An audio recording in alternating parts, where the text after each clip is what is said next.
Hey, Shahriar. Hey, Dave, how are you? So how's it Heinrich wants to going? know what that I also colourful have box is. I So, also have oh no, Pooch. cat. Oh God.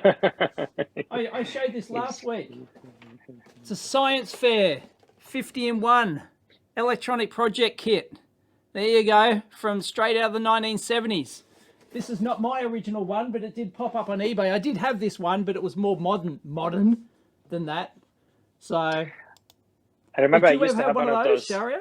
Yeah, Yeah. I did, and I remember this was really difficult to get back in Iran. So when I had one, it was really Right. precious, and he had a little 7 segment on it, individually wired out, so you could connect it on. And I didn't know much about it. I didn't realize that you can't put 9 volts on one of those 7 segments without a resistor. So of course I destroyed it. And I remember so vividly how upset I was. I was devastated that the 7 segment Yep. didn't have a line in it that worked anymore. Yeah, so yeah, I have memories of that. Right. I can remember mine had dropper resistors built into it. Does this have a 7 segment display? Because mine physically had them on the top. You could actually see them. I don't think this one. No, this one doesn't have a 7. One of my project kits had a 7 segment display, and it was mounted on its own little board, and it had the individual dropper Mm, resistors on there just for that. I'm sure, yeah, because I everyone see. would have blown them up. Yep, Somebody I had the still Dick do work Smith for Bell kit. Yep. Labs. Still at Bell Labs, yeah. Yeah, Excellent. we have a couple of positions actually available if anybody wants to do high-speed ASIC design in my group. That would be certainly a Right. possibility. Terrific, but that obviously you're obviously not after a newbie there. You need a someone experienced. I would vastly experienced in ASIC design. I would imagine. Yeah, I mean, Is there any difference yeah. between like if you're just a regular ASIC designer, like you've I don't know designed microprocessors or something? Could you go up and do RF? I'd imagine not. I'd imagine you would Um, really need specialized RF skills and knowledge, right? It isn't just an yeah, ASIC designer. Oh yeah, I can design any ASIC. yeah. No, not you can't. If you're a digital designer, for example, for digital chipsets, you're not doing RF design anyway in those situations. It's mostly synthesized and place and routed. But yeah, if you want to start designing RF and particularly millimeter wave or high speed ASICs, then yeah, it's a kind of different skill set. There's some overlap, of course, if you understand semiconductor materials and so on. That's always good. But yeah, Yep. we need somebody who has maybe like a years doing that or has a PhD doing that, something like that. I just found a solar cell on the floor. I have no idea where it came from. It's just sitting right under my feet. I got no clue whatsoever. Your lab is rising up against you. Components slowly Yeah, creeping up right. at your feet. XJet Bruce Simpson asks, "Are we expecting any advances in the telephone from Bell Labs?" We have not from the telephone. No, I mean Nokia owns Bell Labs now, so Nokia doesn't make phones directly anymore. Of course, Nokia is an infrastructure company, so we don't make the phones. We license the name, I think. So Nokia phones are still being made, but not by Nokia anymore. So no advancements in telephones, unfortunately. There is a really old one in the lobby though that you can come and see from the AT&T times. I Six can six G I'm 6G. Who cares? I haven't even got 5G yet. well 6G. It's a 2030 kind of thing. But again, you have to understand that this is a very big ecosystem of stuff. So a lot of stuff about it actually happens in the cloud. A lot of network orchestration, network slicing, it's called, and that's all in the clouds. That Right. still falls under 5G. It's not just the wireless end of it, and some of it is in the fiber. But yeah, but some of I think to me the most interesting part of that, and I talked a little bit about at the panel I was at the conference, what you can do in millimeter wave communication, which isn't really fully deployed completely yet, is that because you have I'll be so much back. bandwidth. Sure, I'll tell it to the guys who are listening. So because you have so much bandwidth, what you can do in that situation is the channel that you estimate from the wireless link actually tells you something about the physical world. So you're using your radios for communication, also kind of like as a radar. So you have this radar hybrid system. So you can understand your environment while you're communicating at very high data rate in that environment. And that means that if I have a million wireless devices, all of them communicating at millimeter wave in some area, I can image the world with this RF signature. And that has some interesting consequences for environmental modeling and awareness. The network becomes aware of the environment. So some cool stuff can come out of that. Yeah, the lab that you see behind me is the lab where I record. There's a lot going on in the background here. So this is part of the lab, and it goes this way, and it goes that way, and it goes that way. So there's a lot going on in there. It's been building up for about almost 2 decades. It's a long time. There you are. We said Yep, terrible sorry, things, terrible things about you, Dave. Oh, of course. Like, I just had to pull my video. I just had to pull it. Oh, it was wrong? Oh, it was bad? Yeah, it was wrong. Yeah. Somebody asked if my X-ray machine runs from 120 volts. It does. It's just, I'll show you the X-ray machine. I got really lucky with buying that, actually, because I just made an offer on something and it worked. By the way, I'm going to make a video about the upgraded microscope. This thing does some imaging that's absolutely brilliant. So that'll be at some other time. But so here's the X-ray machine. Oh, cool. And so is this your home, or is this your Bell lab, or is this office? No. This is my home. This is the lab. This is the signal path lab. That's a big space. Yeah, it's the basement that I turned into a lab, and there's also how many area square here. meters? How many square feet? Because that looks like that looks like 80, at least 80 square meters. I don't know what it is in square meters, but I think it's about.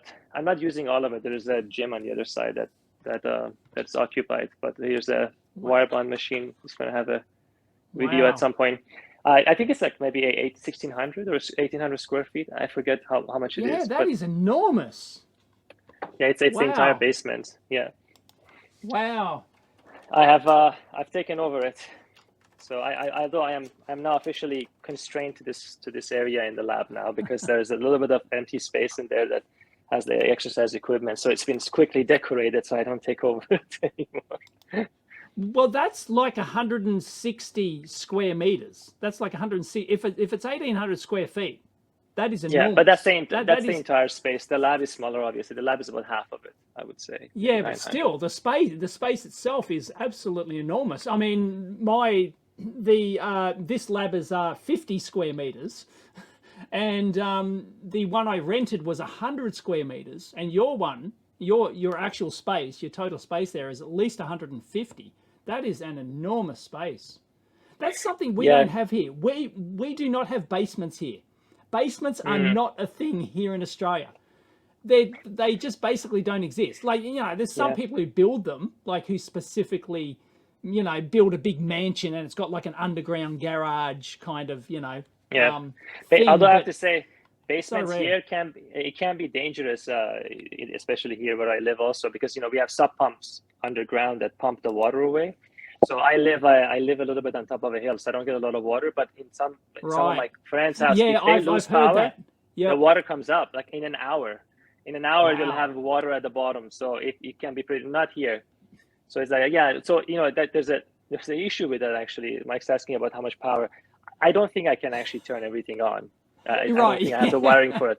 But everything is plugged in, so you could do it if you really wanted to. But I noticed that once I set up the lab and plugged it in, at some point I was monitoring some electricity use, and I found out that I was just throwing away about 1 kilowatt of standby power from all the equipment. And I was like, why is the electricity bill so high? And when I plugged everything in, and then it was and I measured, and it was about 1 kilowatt of standby power. Yeah, because a lot of these power supply, and there's also, I have a bunch of RF equipment that have a standby power that keep the oven crystals on, so they were running too. And so it was. So then what I've done now is that every bench has a kind of a Zigbee enabled power strip. So if I'm working on a bench, I just turn that bench on and I turn the rest off. Otherwise, it's impossible. I mean, 1 kilowatt of power is just not only is it bad for the environment, it's also bad for the wallet. You're just throwing away 1 kilowatt of power constantly. It's just ridiculous. So do you have to move gear all the time? Because my lab, I cannot leave stuff in place. I can't use, because I'm always shooting stuff for videos. I have to move Yeah. it because I'm kind of fairly particular about the framing of my videos, and I want, the oscilloscope framed with the product nice and tightly. So I've got it. Yeah. If I want to use a function gen and a scope and something else, I've got to move them. I've got to take them off the bloody bench and move them in place, and then plug them in and set them up. And it's like, yeah, one of the that work reasons for you? actually, yeah, one of the reasons sometimes you see like in the same video, like 5 different instruments is because I'm moving around and I just turn something else on and I use something else, right? And but yeah, whenever I do a review of something, that's not in the lab yet. It's just moves around and I have to move it. But yeah, I've run into this problem also. But honestly, one of the reasons I've collected all this equipment and so on, and I would feel bad if I wasn't giving back to the community in some way. So that's why I make the videos in the first place, right? I'm like, okay, this equipment is here. It's a unique opportunity to have this around all the time. So let me at least give back to the community in some way and help people who necessarily may not have this equipment around and teach as much as I can, get that knowledge out publicly, free to everybody as much as possible. So that's really the reason I do it. It takes a tremendous amount of time. I don't know. Sometimes sometimes people see the video. Sometimes the clock is there, and it's like could be past midnight. Right. So I'm just recording because I want to make sure that I get it out. So yeah, it can have a big you can work at midnight. But I'm not allowed to be at the lab at midnight. Yeah, but that's the nice thing is like it's in the basement, right? So right. Yeah. So if someone's sleeping, I still do a little bit. But yeah, that's why my lab was banned from the house because she knows that if I had a lab at home, I would simply be in the lab, or I would live in the lab and I would ignore her. And that's how it works. So Tin Fever asks, how much test equipment is unique versus redundant? Well, I mean, I think the same model of something, exactly a replica of something. I mean, aside from power supplies, there isn't really much like exact redundancy. But aside for functions, there is redundancy, of course, for functions. Yeah. And also it allows me to compare and contrast different manufacturers. Exactly. So it's actually organized by manufacturer. So, all the organized by manufacturer. Yeah. So if you look, there's like, for example, in that corner over there, that's all the Roden Shore stuff, right? So that's all the Roden Shores. You can tell. It's like you got tech stuff here, so they can keep it together. So it's also allows me to compare and contrast, and it's really useful for people in actual industry to see measurements and experiments done within the same ecosystem of a particular vendor, because that's generally how labs are set up in the first place. So you want to see how these equipment work together, and there is sometimes some synergy that comes out of using this equipment from the same vendor, and that's why it's organized the way it is. It helps people see what you can do from the same group of equipment. Yeah, that's the main reason. Right. Yeah, that's just...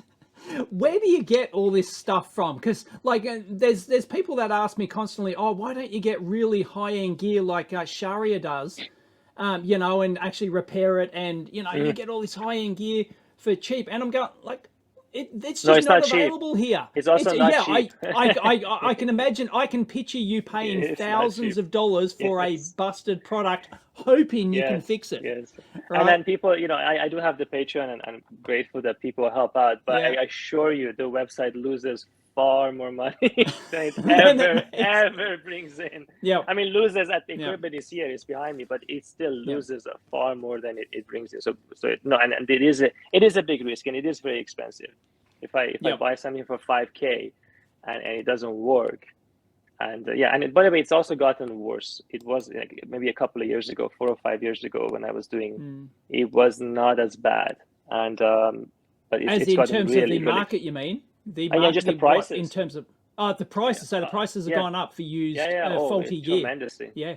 Tremendously. So are you buying them on eBay mostly, or are there local like auction houses there? There's a couple of local ones I sometimes hear about, but I mean, it's on eBay. I have something, if I want to, I put it on the watch list, and it may take 2 years. I mean, that X-ray machine took me 4 years to find, right? 4 years of constantly taking every day for that X-ray machine. Yeah. So it's not something that happens all the time.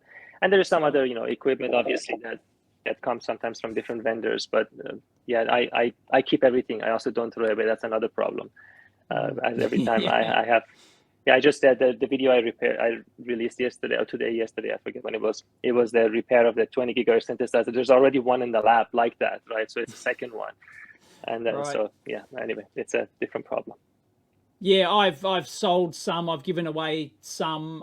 There's only so much I can keep. Although I do have a lot of, people think that I have a lot of test gear though, but your lab absolutely takes the cake. And it's not because yeah, like there's people who I'm sure who sure think that you get this stuff for like a couple of $100 or something. No, No. He's paying no. thousands of dollars, people, right? Yes, For a yes, it's gamble. not. For a gamble. It is not. It's that. Yeah, that's why it is Yeah. risky, and now I'm a little bit more comfortable, obviously, as the years have passed by in some of these things. I've repaired enough things that I have an intuition for things a little bit. But yeah, it's a big risk, and there has been situations. There was, I think, a few years ago, I bought something for $4,000 and it was impossible to fix. So that's just sitting Is somewhere. that was beyond was beyond economical repair, or you just couldn't get the custom parts, or what? Yes, apparently what had happened to it was that it had water damage, but I didn't know because it wasn't obvious at all from the outside. I don't know how Right. it was so clean on the outside, but on the inside it was completely destroyed. I mean, there was no way. You'd have to rebuild it from scratch. So, Yep. and that's $4,000, gone, right? So. Yeah. Well, that's what happened with one of my people asked me, the HP Agilent dynamic signal analyzer I did like 5-part video trying to repair. Why didn't I ever finish that? It's because I got to a point where I realized the failure mode was the power supply that failed, and it failed high voltage across multiple boards that have hundreds of chips each. Yeah, Like, it's done. and it's just like, and I actually desoldered some of the chips. Yep, that one's failed. That one's failed. And it's like, it's beyond economical repair. Like, Yeah. it's just, at some point you've got to call it quits. Yeah. It's just, it's just nuts. Like, it's not just a matter of spending the time trying to hunt down the fault. The fault is there could be dozens and dozens of chips that have been fried. Yeah, Yeah. I see Alan from Tech is in the chat as well. He's is he? Yeah, I just saw him. I just saw him today, actually. Yeah, he's great. He's extraordinarily knowledgeable about the stuff. So I really always learn something from him. Yeah, he knows his stuff really well. Yes. Yeah, there he is. Yeah. Hey, Alan. Shahriar still needs a calibrator. You haven't become a volt nut yet, have you? You haven't got have you got an 8.5 digit meter? I do have one. Yeah, I do have an 8.5. Oh, he's got one. He's officially a volt nut. But I've met the person who runs XDev actually very recently. You should see his lab. I've seen photos. He's sending photos. Yeah. Yep. I mean, his knowledge of metrology is incredible. He knows it's inside out. Yeah, there was I'll tell a story. I hope he doesn't mind, but so I'm in his basement. He's explaining everything to me. Amazing. My jaw is on the floor just seeing the stuff that he can do. And then he has this homemade temperature controllers where he puts the stuff in to keep it. And he opens all the screws. He takes out a box. Like, this is a resistor, like a kiln resistor with like a 20 years of history. It's like 9.5 digit calibrated. Oh man, it was a blast. Yep. He knows, he really knows the stuff inside out. Yeah. Yep. It's very impressive. Yeah, I really enjoyed visiting. XDev says here, I don't know if he's in the chat. If he's still in the chat, can he answer, does he still sell stuff on his site? Can you still buy calibrators and things? I don't know. I haven't checked in a long time. No, I don't know. I haven't. I've looked at his website many times, of course, because if you search on anything on Google and metrology, he shows up. Oh yeah, just pops up. Yeah, it's immediately there. Yeah, it's amazing. No, he says it's not selling anything. Yeah, he's awesome. Yeah, no, you're not selling. Just hoarding. Yeah, just hoarding. Just hoarding. Yeah. Okay. Yeah, wow. So it's just personal interest. It's just personal interest in volt nuttery, as it's called. Yeah, to say his volt nuttery doesn't do it justice, because it's in the attovolts accuracy. Attovolt level, yeah. I deliberately do not go down that path because I know I will get sucked in, and I don't want to do it. I'm deliberately avoiding getting an 8.5 digit meter and doing, but technically I've got all my, my Keithley stuff over there, that Keithley stuff, I can go from nanovolts or attovolts or something. Yeah, I can go right up to, so I can go from, 100 attovolts to 1,000 volts, and from, amps down to attoamps, I think. Yeah. Attoamps I can generate or something, so technically I've got some gear there that can do it, but yeah, I don't want to go down the metrology path. Oh my goodness. No, I definitely, first of all, the equipment is extremely expensive too. And the thing about those equipment is that I can have an oscilloscope, let's say, or some RF generator, but these metrology equipment, you can't turn them off in many cases. No. So the maintenance of them, to keep them actually at metrology grade, is a huge amount of effort to make sure it stays at that level. Otherwise, you just have something that is capable of it, but isn't actually doing what you want it to do. So he keeps them all, full working. Battery backup, everything. Yeah, you got to, you can't just rely on. I can remember I was doing. Oh God, this was so dumb. I don't know why I did it, but I got away with it. At work one time, we had to do like a month-long test, like a thermal chamber cycling test for a month. So I set it all up. I had all the data logging equipment, gigantic walk-in thermal chamber, huge thing. And it had to go for a month. And I decided, we did it. I don't know why I decided to do it without battery backup. But it, so and if the power failed, if the power glitched or whatever, everything would have reset itself. All the data would have been, lost and everything. But we got away with a month-long data login effort to prove that this thing was stable over temperature and time and stuff. But yeah, that was dumb. I should have it should have been all battery backed up, but we decided to sort of like half-ass it, and By the way, on a separate note, I was just have you had any other like floods in your lab, or that there was at one point? No, that's the old lab that I actually rented. That's the lab that I rented. Okay. Although it did, what happened to that lab? Also, as well as the flood, although I had moved out, the whole building shifted. The whole building shifted, and all the tiles outside the lab, because the lab's right outside the lift shafts, and it's all tiled, like foyer-y tiled kind of thing. All the tiles just shattered. And just boom, because the whole building shifted on its foundations. The concrete slab cracked, and I've got a friend who worked in there at the time, and he just said he was sitting there and he just heard this bang, bang, bang, bang as all the concrete rebar support things snapped in the building. So what are they going to do? So sitting in this building, just going shit. So are they going to demolish it? Are they going to? No. It's actually repaired now. They've taken like a 6-month effort to actually repair it. They, had to put the support poles in the basement car park and everything. I've got some photos on my forum somewhere if people want to. No, after I saw that, it's been fixed. After I saw the video of your flooding, I've actually had a couple of nightmares about flooding in the basement, because if it happens, it will be very, very bad. I have lots of cameras in the lab.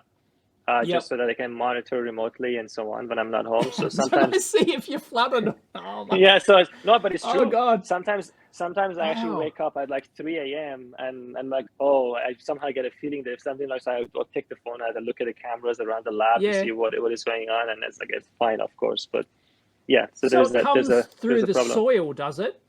So are those concrete walls? Are they like gyprocky walls or whatever?